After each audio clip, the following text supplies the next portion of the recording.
sore mulai tenggelam, perlahan di balik bukit kecil yang mengelilingi sebuah desa tua di pinggiran kota. Desa itu bernama Desa Lestari, sebuah tempat yang tampaknya diam di antara waktu, di mana rumah-rumah kayu berjajar rapi di sepanjang jalan kecil yang berdebu, dan pepohonan rindang berdiri kokoh di setiap sudut, memberi kesejukan pada udara yang mulai dingin. Anak-anak bermain layang-layang di tanah lapang dekat pematang sawah. Suara tawa mereka bercampur dengan gemerisik angin yang menggerakkan dedaunan. Nadia Omara, seorang perempuan muda berusia 27 tahun, sedang duduk di beranda rumahnya sambil memandangi pemandangan itu. Rumahnya, sebuah bangunan sederhana, bercat putih dengan pagar bambu rendah, menghadap langsung ke lapangan. Tangannya memegang secangkir teh hangat, dan dari tempatnya duduk, ia bisa mendengar samar-samar suara azan maghrib yang berkumandang dari masjid kecil di ujung desa. Hari itu seperti kebanyakan hari lainnya, tenang, penuh rutinitas yang ia kenal luar dalam. Nadia adalah seorang guru sekolah dasar di desa itu. Ia sudah tinggal di sini sejak kecil, bahkan setelah banyak teman-temannya memilih pergi ke kota besar untuk mencari peruntungan. Bagi Nadia, Lestari adalah rumah, tempat di mana ia merasa aman dan segala sesuatunya terasa pasti. Setiap pagi ia berjalan kaki ke sekolah yang hanya berjarak beberapa ratus meter dari rumahnya, mengajar anak-anak membaca, berhitung, dan bercerita.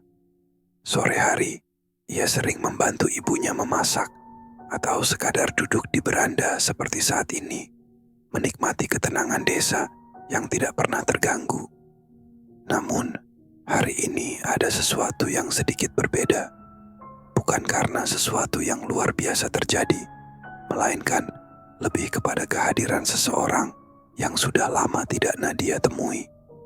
Nancy Judge, sepupunya yang sudah lama pindah ke Jakarta, tiba-tiba menghubungi dan mengatakan bahwa ia akan datang menginap selama beberapa hari.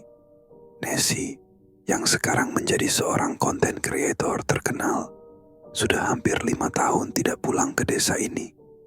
Nadia masih ingat bagaimana Nancy dulu sering menginap di rumahnya saat liburan sekolah, membawa segunung cerita tentang dunia luar yang bagi Nadia terasa begitu jauh. Kali ini, Nancy berkata ia ingin mencari inspirasi baru sambil menikmati suasana desa yang damai. "Nad, ini Nancy udah di jalan ya. Kalau nggak macet, mungkin sampai sebelum Isya." Begitu isi pesan terakhir Nancy yang diterima Nadia sekitar 1 jam lalu. Nadia tersenyum kecil membayangkan betapa Nancy pasti akan kesulitan dengan jalanan sempit desa yang gelap di malam hari. Ia lalu berdiri, meletakkan cangkir tehnya di meja kecil di sebelah kursi, dan berjalan masuk ke dalam rumah untuk memastikan kamar tamu sudah siap.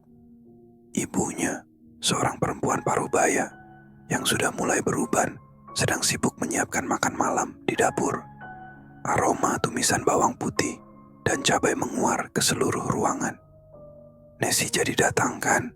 tanya ibunya sambil mencicipi kuah di wajan. "Jadi Bu, tadi dia bilang udah di jalan," jawab Nadia sambil membuka lemari kecil di sudut ruangan untuk mengambil selimut bersih. "Kayaknya bakal sampai sebentar lagi." "Baguslah, udah lama ya dia nggak kesini.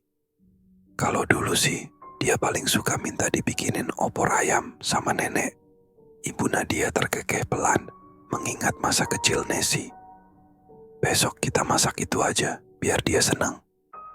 Nadia mengangguk sambil tersenyum. Ia melangkah ke kamar tamu, mengatur bantal dan selimut dengan rapi, lalu menyalakan lampu kamar yang remang-remang, memberikan kesan hangat dan nyaman. Sementara itu, suara mesin motor terdengar dari kejauhan, semakin mendekat. Nadia segera keluar ke beranda, berharap itu adalah Nancy. Namun, motor itu ternyata bukan Nancy, melainkan Fajar, teman lamanya yang bekerja di balai desa. Fajar memarkir motor bebeknya di depan pagar, lalu melambaikan tangan dengan senyum khasnya. "Masih kerja, Jar?" tanya Nadia sambil menghampiri. "Iya, ini baru kelar rapat sama Pak Lurah," jawab Fajar. "Dengar-dengar Nesi mau datang ya?" Nadia mengangguk. "Iya, paling sebentar lagi nyampe." "Kok tahu?" Fajar tertawa kecil. "Ya, gosip di desa ini kan cepat nyebar. Hati-hati aja, Nat. Nanti dia kaget lihat desa kita sekarang. Udah beda jauh sama 5 tahun lalu." Nadia tersenyum simpul, walau ia tak benar-benar mengerti maksud Fajar. Ia hanya menganggap itu lelucon biasa. Setelah berbincang sebentar, Fajar pamit pergi, meninggalkan Nadia yang kembali duduk di beranda, menanti kehadiran Nesi. Di langit, bulan sudah mulai muncul, menggantung rendah di antara bintang-bintang. Desa Lestari tetap tenang seperti biasanya, seolah menyimpan semua rahasia kecilnya dengan rapi di bawah lapisan ketenangan yang sulit diterjemahkan.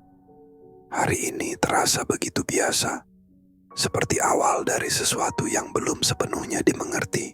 Keesokan paginya, Desa Lestari masih tampak seperti biasa.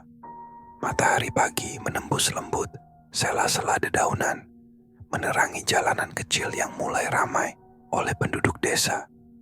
Nadia sudah terbiasa dengan rutinitas ini, berjalan kaki ke sekolah sambil membawa beberapa buku cerita yang akan ia bacakan untuk murid-muridnya. Nesi masih tertidur ketika Nadia meninggalkan rumah, kelelahan setelah perjalanan panjang semalam. Hari itu berjalan tanpa keanehan. Anak-anak di sekolah tertawa riang, suasana kelas ramai namun terkendali. Namun, saat Nadia pulang ke rumah siang itu, ada sesuatu yang terasa berbeda. Tidak ada suara dari dalam rumah. Biasanya, ibunya akan ada di dapur atau beranda, menyiapkan makan siang, atau sekadar menunggu Nadia pulang. Kali ini, rumah itu sunyi. "Nes, Ibu," panggil Nadia sambil melepaskan sepatunya di depan pintu. Tidak ada jawaban.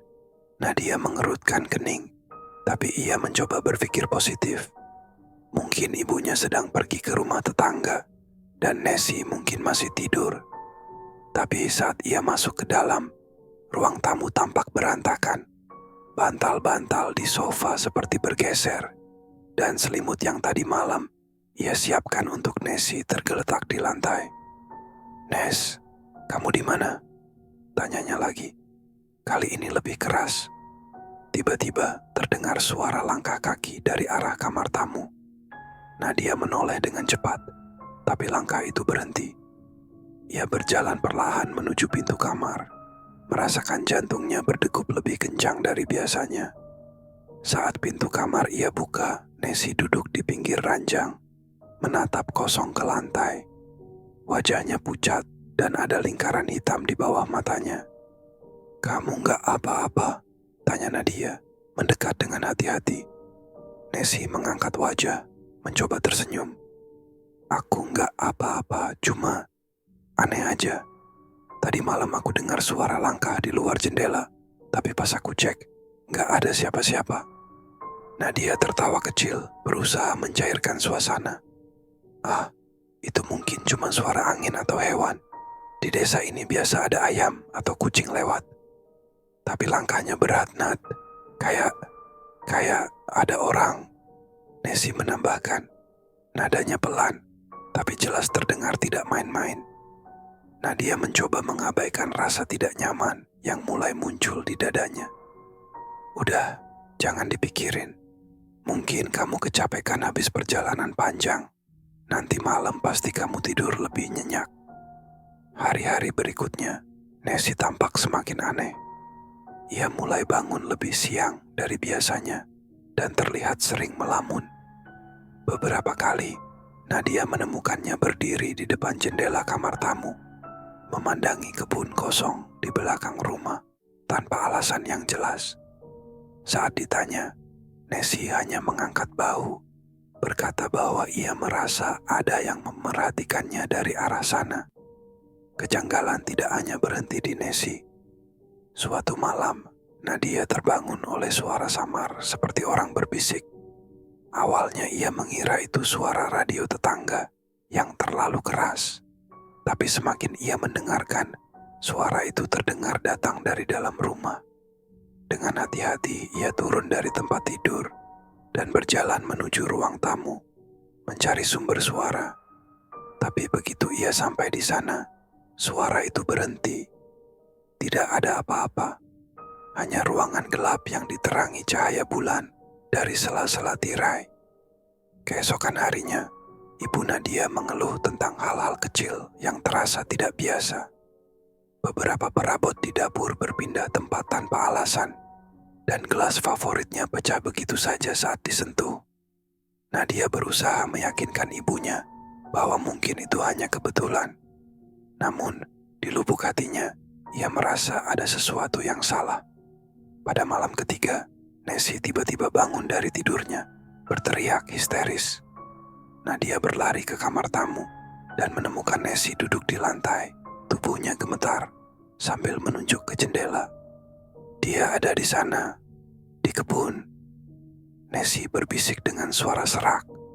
Nadia memandang ke arah jendela, tapi tidak melihat apa-apa selain gelap dan bayangan pohon yang bergerak tertiup angin. Namun, entah kenapa, ada rasa dingin yang menjalari tengkuknya, seolah udara di dalam kamar tiba-tiba menjadi lebih berat. Malam itu, Nadia hampir tidak bisa tidur. Ia mencoba menyusun alasan logis di kepalanya, berusaha menyangkal apapun yang Nessie lihat. Tapi suara-suara kecil yang terus terdengar dari arah kebun gemerisik, seperti langkah kaki yang terputus-putus, membuatnya sulit memejamkan mata. Hari berikutnya, saat fajar mulai menyingsing, Nadia duduk di beranda sambil memeluk lutut, menunggu matahari muncul. Desa Lestari yang biasanya terasa menenangkan kini, seolah berubah menjadi sesuatu yang asing, penuh bayang-bayang yang sulit dipahami. Di kejauhan, ayam berkokok dan suara desa kembali seperti biasa. Tapi jauh di dalam hatinya, Nadia tahu ada sesuatu di sini, sesuatu yang belum ia mengerti. Beberapa hari berlalu dan suasana di Desa Lestari tetap tampak biasa di luar. Namun, di dalam rumah Nadia ada sesuatu yang tidak lagi terasa normal. Nessie semakin jarang keluar kamar. Bahkan saat diajak bicara, jawabannya sering terpotong-potong, seakan pikirannya melayang di tempat lain. Ibu Nadia pun mulai memperhatikan perubahan itu. "Nessie itu kenapa, Nat?" tanya ibunya suatu pagi ketika mereka sedang duduk di dapur, meminum teh hangat sambil mendengar suara ayam dari halaman belakang. Nadia menggeleng pelan. "Mungkin dia masih capek, Bu. Udah lama juga dia nggak tinggal di desa. Mungkin butuh waktu buat terbiasa lagi." "Tapi kok rasanya bukan cuma capek ya?" sahut ibunya sambil memandang ke arah pintu kamar Nessie yang tertutup. "Tadi pagi ibu lihat dia duduk di depan jendela, diam aja lama banget, kayak orang yang lagi mikir berat. Tapi matanya, aneh Nat, seperti kosong." Nadia tidak langsung merespons. Dalam hati, ia tahu ada sesuatu yang tidak beres. Tapi ia juga tidak ingin terlalu memikirkan hal itu, setidaknya tidak sekarang. Ia ingin percaya bahwa ini semua hanya perasaan berlebihannya saja. Hari itu Nadia memutuskan untuk melibatkan Nessie dalam rutinitasnya, berharap bisa mengembalikan suasana hati sepupunya yang kelihatan semakin tenggelam. Ia mengajak Nessie berjalan-jalan ke pasar kecil di desa. Nessie mengiyakan tanpa banyak bicara, hanya mengangguk dan mengikuti langkah Nadia. Di pasar, orang-orang menyapa Nadia dengan ramah, tapi Nessie hanya berdiri diam, sesekali memandang ke arah yang tidak jelas, seakan-akan ada sesuatu di kejauhan yang menarik perhatiannya. "Kamu kenapa?" tanya Nadia akhirnya, setelah mereka duduk di warung kecil untuk menikmati semangkuk es dawet. Nessie menggenggam sendoknya erat-erat. Gak apa-apa, aku cuma merasa kayak pernah kesini sebelumnya. Nadia mengerutkan kening. Ya jelas pernah, Nes. Waktu kita kecil, kamu sering ikut aku ke pasar ini. Nesi menggeleng pelan. Bukan, maksudku bukan pasar ini. Tapi tempat yang aku lihat di belakang rumahmu, di kebun. Rasanya kayak aku pernah ke sana, tapi aku nggak tahu kapan. Perkataan Nesi membuat Nadia terdiam. Ia mencoba berpikir logis. Kebun di belakang rumahnya hanyalah tanah kosong yang ditumbuhi rumput liar dan beberapa pohon tua. Tidak ada yang spesial di sana, apalagi sesuatu yang bisa mengingatkan Nesi pada masa lalu. Jangan dipikirin, mungkin cuma kebetulan kamu mimpiin sesuatu, ujar Nadia, mencoba mengalihkan pembicaraan. Namun, kata-kata Nesi terus terngiang di kepala Nadia sepanjang sore itu. Ketika mereka kembali ke rumah, ia memutuskan untuk mengecek kebun belakang, sesuatu yang jarang ia lakukan karena tidak ada yang menarik di sana. Ia menyibak pintu belakang dan melangkah keluar. Tanah itu sunyi seperti biasa, tapi ada sesuatu yang aneh. Salah satu pohon tua di ujung kebun tampak seperti ada bekas goresan di batangnya, panjang dan tidak beraturan, seolah-olah ada seseorang yang mencakarnya dengan paksa. Padahal sebelumnya, pohon itu selalu tampak utuh. Nat, kamu ngapain di sana? Suara Nesi terdengar dari belakang, membuat Nadia tersentak. Ia menoleh dan melihat Nesi berdiri di ambang pintu, menatapnya dengan pandangan tajam. Enggak apa-apa, aku cuma lihat-lihat. Kamu pernah kesini sebelumnya, Nes? Nadia mencoba bertanya. Nada suaranya ringan, meski ada sedikit rasa cemas. Nesi tidak langsung menjawab. Ia hanya menatap pohon itu, lalu bergumam pelan. Aku merasa seperti pernah berdiri di sini, tapi aku nggak tahu kapan. Malam itu Nesi kembali bermimpi buruk. Nadia yang sedang tertidur mendengar suara langkah tergesa-gesa di lorong rumah. Ia membuka matanya dan mendapati Nesi berdiri di depan kamar tamu. Tubuhnya gemetar hebat. Nesi, ada apa? Tanya Nadia, buru-buru menghampiri. Ada yang manggil aku, bisik Nesi, matanya membelalak. Suaranya dari kebun. Nadia merinding, tapi ia mencoba tetap tenang. Ia membawa Nesi kembali ke kamar, menyuruhnya berbaring, dan berusaha meyakinkannya bahwa itu hanya mimpi. Tapi dalam hati, ia tahu Nesi tidak sepenuhnya salah. Ia sendiri mulai mendengar suara-suara samar di malam hari. Bisikan yang tidak jelas dari arah kebun. Suara langkah pelan di atas lantai kayu yang seharusnya tidak ada. Malam-malam berlalu dengan ketegangan yang terus meningkat. Ibu Nadia mulai mengeluhkan sering kehilangan barang-barang kecil di dapur, seperti pisau atau sendok kayu, yang kemudian muncul kembali di tempat yang aneh, seperti di bawah tempat tidur atau di belakang pintu. Dan kebun belakang yang dulu terasa tidak berarti, kini terasa seperti sesuatu yang terus mengintai, menunggu. Pada suatu malam, saat desa benar-benar hening, Nadia terbangun oleh suara yang lebih nyata. Suara ketukan, pelan tapi teratur, terdengar dari arah jendela kamarnya. Ia membeku di tempat tidur, mendengarkan dengan napas tertahan.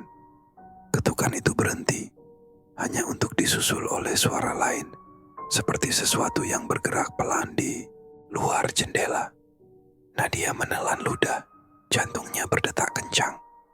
Ia mencoba melihat ke arah jendela, tapi tidak ada apa-apa. Hanya bayangan pohon yang bergerak oleh angin.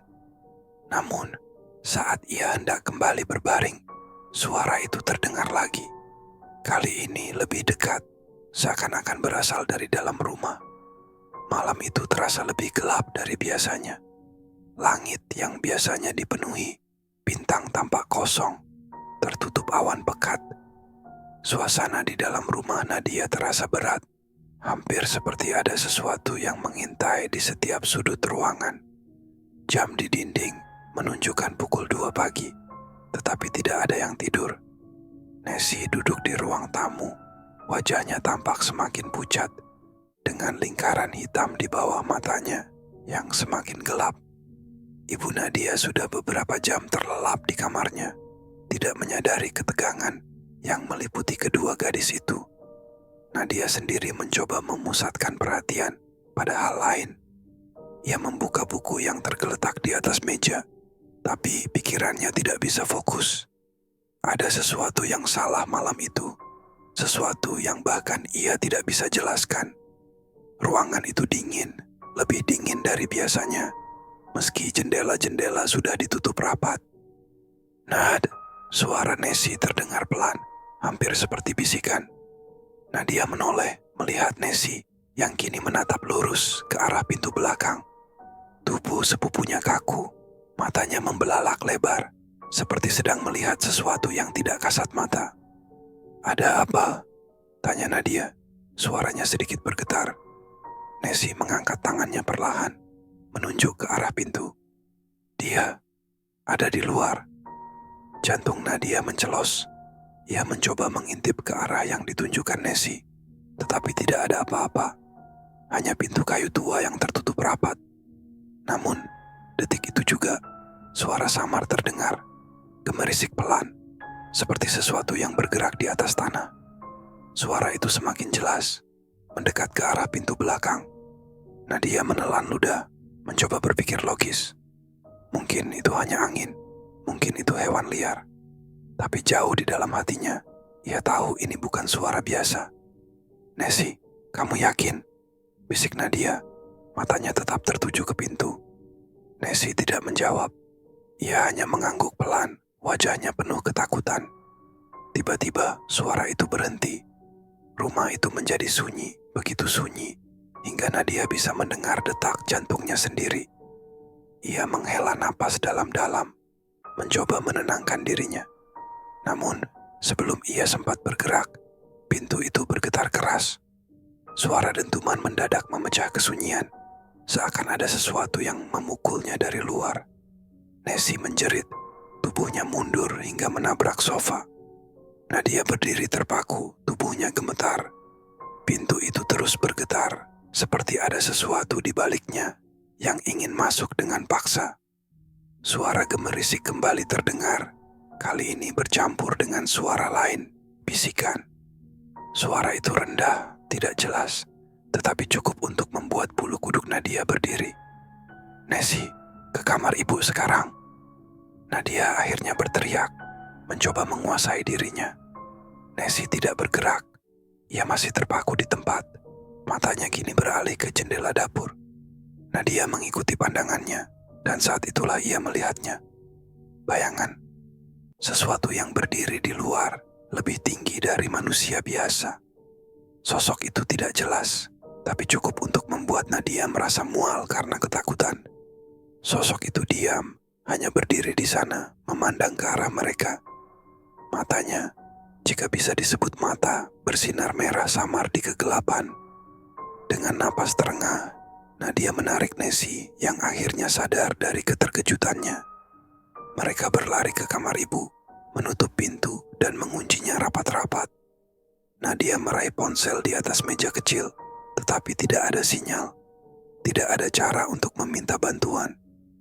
Dari dalam kamar, mereka bisa mendengar suara-suara aneh di luar. Suara langkah kaki, gesekan di dinding, dan sekali lagi, bisikan yang terdengar seperti berasal dari segala arah. Ibu Nadia terbangun, tampak bingung dengan keributan itu. "Apa yang terjadi?" tanyanya dengan nada panik. "Ibu, jangan keluar," kata Nadia cepat. Ia berusaha menjelaskan, tapi sulit untuk menjadikan kejadian ini masuk akal. Namun, sebelum mereka bisa mengatakan lebih banyak, lampu di kamar tiba-tiba berkedip. Cahaya itu berkedip-kedip semakin cepat sebelum akhirnya padam total. Sekarang, mereka hanya memiliki kegelapan.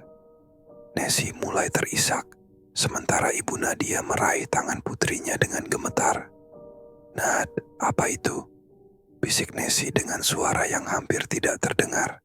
Nadia tidak menjawab. Ia terlalu sibuk mencari sesuatu. apa saja yang bisa digunakan untuk bertahan. Tangannya meraba-raba di meja, dan ia menemukan lilin serta korek api. Dengan tangan gemetar, ia menyalakan lilin itu, memberi sedikit cahaya di tengah kegelapan. Namun, saat lilin menyala, sesuatu di sudut kamar menarik perhatian mereka. Ada bekas goresan panjang di dinding, 3 garis besar yang tampak seperti cakaran. Bekas itu baru. Nadia yakin tidak ada sebelumnya. Ia mundur perlahan, tubuhnya menabrak ibu dan Nessie yang sama-sama membeku di tempat. Ini bukan kebetulan, Nadia berbisik, napasnya terputus-putus. Ada sesuatu di sini. Tiba-tiba suara ketukan terdengar lagi. Kali ini bukan dari pintu, melainkan dari jendela kamar mereka.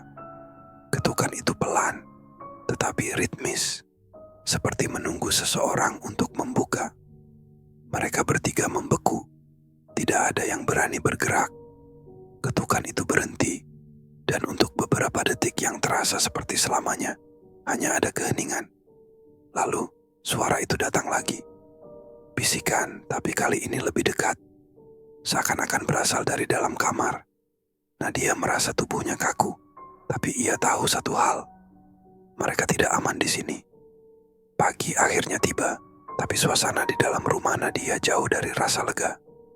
Matahari menyelinap perlahan melalui celah-celah tirai, memberikan penerangan redup yang terasa seperti sebuah ironi. Karena meskipun malam telah berlalu, bayang-bayang ketakutan tetap tinggal. Nadia duduk di lantai ruang tamu, punggungnya bersandar di dinding, tubuhnya terasa kaku. Nessie dan ibunya duduk tak jauh darinya. Keduanya masih dalam keadaan bingung dan syok. Lilin yang mereka bawa dari kamar semalam sudah padam, hanya menyisakan bekas lelehan yang mengeras di lantai. Rumah itu kini terasa asing, seolah semua yang terjadi di malam sebelumnya telah mengubah setiap sudutnya menjadi tempat yang tidak lagi bisa disebut rumah. "Semua selesai kan?" tanya Nessie dengan suara serak. Matanya sembab dan tubuhnya masih gemetar sesekali. Namun, ada ketegangan dalam nadanya, seperti ia ingin memastikan bahwa mereka benar-benar aman sekarang. Nadia tidak menjawab. Ia hanya menatap kosong ke arah pintu belakang yang kini terbuka sedikit, entah karena angin pagi atau sesuatu yang lain. Rasa dingin masih tertinggal di ruangan itu, bercampur dengan aroma samar kayu basah yang mengingatkannya pada kebun belakang. Perasaannya bercampur aduk antara lega karena malam itu telah berlalu dan kekhawatiran bahwa ini semua mungkin belum selesai. "Aku nggak tahu, Nes," akhirnya Nadia berbisik. Suaranya hampir tenggelam dalam keheningan. Tapi rasanya ada yang nggak beres. Ibu Nadia yang biasanya selalu tegar, kini terlihat rapuh. Wajahnya penuh kecemasan, dan ia menggenggam tasbih di tangannya, berulang kali merapal doa dalam hati. "Kita harus bicara sama Pak Lurah atau orang pintar di desa ini," katanya. Nadanya datar tapi tegas. "Apapun yang ada di sini, kita harus cari tahu. Ini bukan hal biasa." Nadia mengangguk pelan, tapi ia merasa langkah itu mungkin tidak akan cukup. Sesuatu yang terjadi semalam tidak hanya melibatkan kebetulan atau sekadar gangguan kecil. Ada kekuatan yang terasa jauh lebih tua, lebih besar, yang menempel pada tempat ini, atau mungkin pada mereka. Siang itu, Nadia dan Nessie memutuskan untuk pergi ke kebun belakang. Meski penuh rasa takut, mereka merasa perlu melihatnya dengan mata kepala sendiri, mencoba mencari penjelasan atas apa yang terjadi.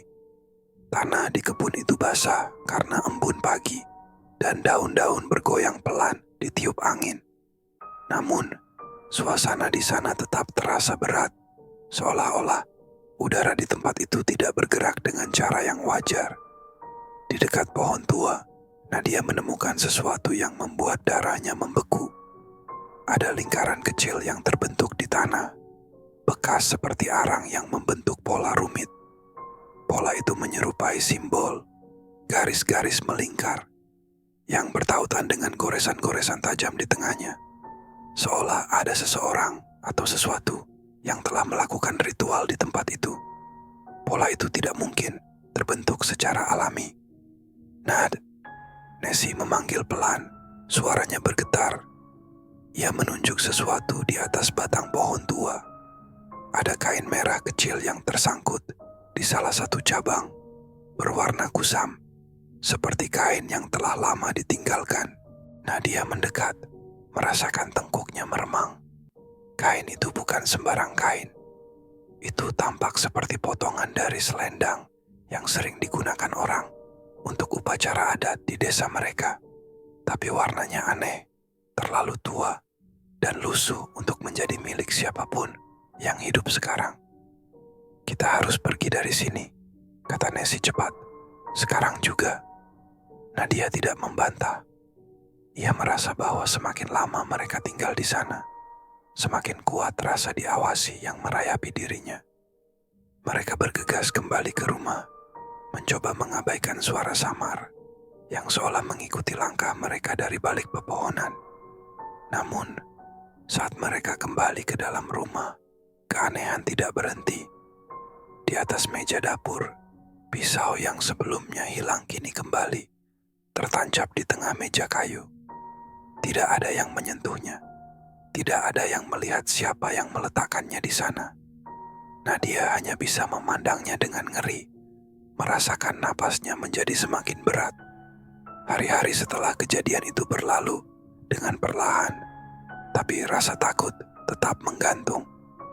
Nadia memutuskan untuk menghubungi seorang dukun dari desa sebelah, berharap bisa mendapatkan jawaban. Ketika dukun itu datang, ia tidak langsung masuk ke rumah. Ia hanya berdiri di depan pagar, memandang rumah itu dengan tatapan tajam. Tempat ini sudah dipilih, katanya singkat. Suaranya berat seperti membawa beban bertahun-tahun.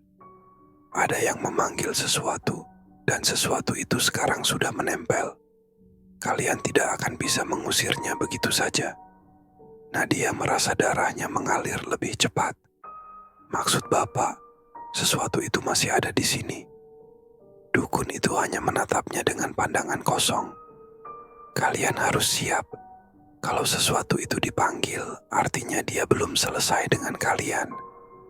Malam itu, Nadia duduk di kamarnya, menatap jendela yang menghadap ke kebun. Ia merasa seperti kembali ke awal, terperangkap dalam lingkaran ketakutan yang tidak berujung. Nessie memutuskan untuk kembali ke kota keesokan harinya. Tapi sebelum tidur, ia berkata satu hal yang terus terngiang di kepala Nadia. Aku rasa ini semua bukan dimulai karena tempat ini, Nad, tapi karena aku. Aku yang membawa sesuatu ke sini. Ketika Nessie pergi pagi itu, Nadia merasa lega dan sekaligus takut. Ia tidak yakin apakah ancaman itu benar-benar hilang, atau apakah sesuatu yang lebih besar sedang menunggu untuk datang. Satu hal yang ia tahu, bayang-bayang di kebun itu masih ada. Dan mungkin akan selalu ada.